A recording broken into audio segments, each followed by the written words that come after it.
because while we're getting closer and closer to the 2026 primary election, we're going to be hearing from a lot of candidates who are going to be in the running for multiple state positions. And let's go over now to our reporter, or our East Texas Now producer and host, Leo Cavetto, who's going to be talking to.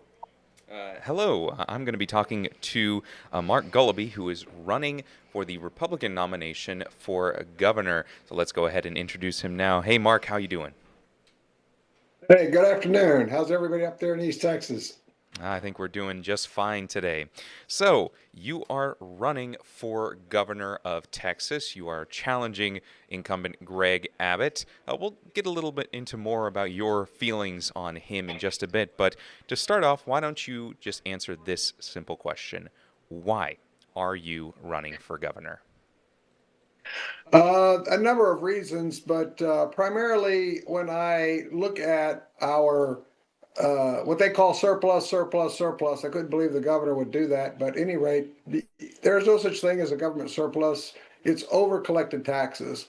And then when our legislature takes those over collected taxes and sends them off to subsidize Hollywood millionaires with movie subsidies, etc., I found that to be, in the words of uh, Thomas Jefferson, to take a man's funds for things he disbelieves and abhors is sinful and tyrannical. And I found that move and that taking the legislature and going through taking money from every Texan and using that from, I mean, think about it, from the poorest Texans. And then we're going to go through there and use that to subsidize, Hollywood millionaires to come in Texas and make movies. I wanted to make movies in Texas. It's not about making movies in Texas. It's about why should those movies be subsidized? They didn't subsidize when they made Giant and Marfa back in the 50s and the Last Picture Show and many other movies, and they made tons of movies in Texas. I don't see where necessarily that the taxpayers of Texas have to be burdened with paying them to make them. All right. Well, you're running not just against Greg Abbott, you're also running against nine other people, 10, including the governor. So, what sets you apart from all the other people who are also going to be challenging Greg Abbott? Things is that I can go through there and tell Texans that I've already delivered for Texas. I've been very active in politics for many, many years. I've been very active in the Capitol for the last 10 years. One of the things that I did was lead a charge from the grassroots to get rid of a Chapter 313 corporate welfare scheme that they put in place. And we were able to get that and bring that to an end. And then I also ran in 2022 for state comptroller. And one of my positions in that race was that we needed to have elected appraisal board of directors members. And in 2023, we got elected board of appraisal board of directors elected positions. And so those are things, again, that I feel proud of and proud that I was able to get done for the Texans and Texas taxpayers. And so those are, like I say, it's one of the things I can say, well, if you elect me, I will do. Yeah, I can say, you can elect me, and I have done. All right. Well, you mentioned there that this is not actually your first time running for office. If I'm correct, in 2022 you ran for comptroller of public accounts against incumbent Glenn Hager. In 2022, you also ended up running for governor as a write-in candidate, and in 2024 you ran for Harris Central Appraisal District. So, what inspired you to begin running for public office, to take your, I guess, political ambitions to that next level? To me, again, the decision in 2022 was based upon the comptroller came out after the grassroots ended this Chapter 313, decided that, you know what, I'm not going to report on it the same. I'm going to be less transparent. And I said that, again, that cannot stand. These things are costing taxpayers billions of dollars. And to say that, well, I'm just not going to report on it anymore, now that the grassroots got rid of it, I found pretty a horrible attitude to take, and changed his mind. Oh well, no, I'll change. I'll keep reporting. I'll keep reporting. So again, that was something that I feel is important, and something that able to a statewide impact on something that I was able to do in running that campaign. All right, now let's talk about your platform. A major part of your platform, as you've already spoken about, is tax reform. You are calling for a 1% sales tax cut for all taxpayers. Why are you calling for this tax cut, and how would this work in practice? One is that the sales tax is the tax that the state government has direct control over. They do not collect any property taxes. Then when you go through and you have a governor telling his taxpayers, I have a surplus year after year after year. And that's what he's saying. And you're going, that's nothing to brag about, Governor. That's something you should be ashamed of because you're taking too much of the taxpayers' money. When you go through and you say, okay, well, what would that cut mean? Well, that would mean that every man, woman, and child, whether they own property or not, would see pay less for every taxable purchase that they make. And that to me is very, very important. And it would go through there and say it would reduce, and Texans would keep $16 billion of their own money. Now, how would that affect the Treasury? Well, the Treasury would still have $7 billion left over. So there's no way that the legislature is going to say, oh, we can't afford it, we can't do it. Again, the governor has said over and over and over about having these surpluses. So he can't now say, oh, I can't afford to give the taxpayers relief when he's already bragging about surplus after surplus after surplus. So that's how it would work. I like it because it does, but every Texan pays into sales tax. If we just go through and just give it to property tax relief, well, how does that help the person who's buying and doesn't own property? 1/3 of Texans do not own property, yet they contribute to the surplus. I think they deserve to participate in a tax relief as much as all other Texans. Now, another section of your website is titled No Subculture. I want you to explain to us what that means and what policies you're proposing in terms of that section of your website. Well, there it's addressing the whole issue of the Sharia law and the threat that people are feeling by the masses amount of Muslim facilities that are being built and the Islamists that they feel like are coming in and not assimilating. Uh, Texas is a or America is a melting pot. It's been a melting pot for 250 plus years, and we accept cultures, we accept religions, we accept people to come in and act, but they need to assimilate into our society, into our laws and programs of how we structure our society. You can't go through there and have a subculture. We can't be like Europe, where you have no-go zones and where you have these other type of things where, we don't enforce our American law in that area. That cannot happen, and we cannot allow it to happen.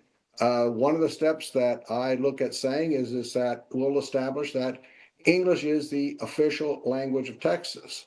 And we should do that and can do that. It's not to keep other people out, all right, of the process. It's saying that fundamentally we have a common bond of how we do and conduct business and conduct the election of our representatives.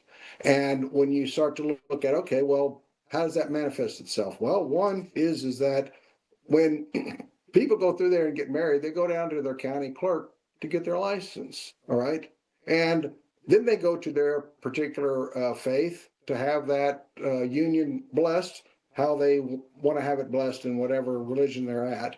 And then if they decide later on when it's time to get a divorce, well, the divorce, this is a civil matter. That divorce has to be in the civil courts. That divorce has to stay in that arena, as opposed to trying to move that now into Sharia courts and say, oh, well, in the Sharia courts, we do divorces this way. And so in some cases, the woman does not get the fairest treatment inside those courts.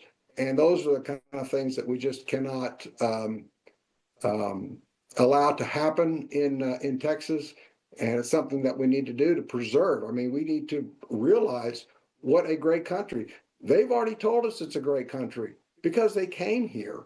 Why would you leave and come to a worse place? You would come to a place where you feel better, that you have better opportunities, that the area is conducive to you being able to live your life in a happy way. And then to say, well, you know what, for us, we're going to live under a different set of laws. And I grew up here in Houston, and I grew up on the over the Meyerland area, and it's a high concentration of Jewish people and Orthodox Jewish people. When I went to the grocery store, there was two meat cutters. One would be the meat cutter, and the other would be the what's the term I'm looking for? Kosher. So this would be a kosher meat cutter, and this would be a regular meat cutter, and they would go through and get the meat cut if they were Jewish, and they would have it cut there. I don't see a problem with saying, hey, this is a halal meat cutter if that person wants to do that and have that business. So we don't have a problem with that. We never have had a problem with that. We will accommodate these people, but they cannot go through there. And accommodation does not include supplanting our laws with theirs or creating this subculture within our country that they do different laws and different procedures. Well, it is interesting that you mention Sharia law because I feel like we've been hearing rumors of Sharia law popping up in American cities for decades now, and yet we don't really see too many clear examples of that. Also, I think it's worth noting that in 2020, according to the U.S. religion census, Muslims make up only 1% of the Texas population. So I'm just wondering why you felt it was necessary to create this one section on your website to really highlight this when Muslims really only make a very small fraction of our state's population. Uh, I like your point, and I think the reaction is somewhat to what is happening up in Minneapolis and what is happening in Europe. And so we can't just sit there and go, well, it's happening someplace else. We can't start to ensure that it doesn't happen in Texas. I do not think that the Sharia law is conducive to a free society, to a liberty society. And I don't think you see that if you go over into those countries. You don't see a whole lot of freedom and liberty in Turkey, Saudi Arabia, and these other countries. Not that there aren't people there who are living, but not that they have the liberties. And again, if they did have those freedoms, those liberties, and the ability to improve themselves and their lives, they wouldn't have left. And so to me, that's something, again, that we need to be looking at. So it is somewhat of a preeminent. And as a governor, you need to be looking across the horizon, not just what's happening right now today and worry about something after it becomes manifestly terrible. Go out and look over the horizon and see what is the potential future so that we can start looking at ways to address it. And if you don't mind, I will break off into a different aspect, which is the windmill blades that are being discarded across the state. Well, they're piling up significantly. I've been to these windmill graveyards in Odom. I've been to them in Sweetwater. Plan on visiting another one. And as a governor, I need to be considering what is the future of these. They can't be destroyed. They can't be taken care of. We can't just lay them on the ground and let them leach microplastics into the water supply. So again, a governor needs to be looking out over the horizon a lot broader than just what's happening right here today. And that's, to me, is something that I feel very comfortable in telling taxpayers and Texas voters that I have that type of mentality. All right. Well, in closing, why don't you tell voters what they could expect from a Goloby administration? What are you planning to do day one? And for your first term, what are going to be your legislative and policy priorities? Priority number one will be the sales tax cut, and this is something that we can put in place, and every Texan will be paying less on every taxable purchase by the latest September 1st of 2027. The next thing I think that we didn't get to touch on is the public education. I think it's going to be imperative that we have an elected education commissioner. This person should be accountable to the parents and the taxpayers, not me, the governor. Okay, this person should be having to go around the state and listening to parents and teachers about what's happening in their school districts, and have to go back to Austin to work with the legislature. So this needs to be an elected position. It's currently being held by a governor appointed person who's been there for 10 years, and public education in Texas has deteriorated over those 10 years, but the cost of having a Texas education agency has increased. And the other thing will be to continue to fight the corporate welfare. Right now, these battery banks, these BESS, BESS, BESS facilities are going into place. They're being categorized as dispatchable energy under the JETI program. And so they're being subsidized as well. And these are things that I would be addressing very, very quickly. The legislature has given the governor a lot of discretion over a lot of these corporate welfare, the Hollywood and these other things. And I can tell the Texas taxpayers I will be very, very discreet with your money. All right. Well, before we go, is there anything else you'd like to mention? One final, I guess, closing remark? Well, I appreciate everybody giving the attention. Please take a look at my website, goodgovernance.today. That works, goodgovernance.today. And because we don't want to do it tomorrow, and we need to do it sooner than later. And Texans deserve good governance. We've worked for good governance, and we should be able to go through there again and have keep more of our own money and make sure that the money that we have is going towards solving Texas problems, not going out there and creating problems with additional problems that we have, such as in Corpus Christi, where a lot of subsidized industries are draining the reservoirs, and Corpus Christi is going dry. The people are on level 4 water rationing. That's reckless growth. That's not prudent growth. And we need to be starting, Texas has gotten to a point where we need to start considering exactly how we do want to see our state grow, make sure we still have a strong agribusiness, and make sure we still have good policies for all Texans. All right. Well, thank you so much, Mark, for coming on our show and giving people a taste of what you offer in this primary election. That is Mark Goloby running in the Republican primary for governor. Thank you so much for your time. Leo, thank you so much for your time. Appreciate You have it. a good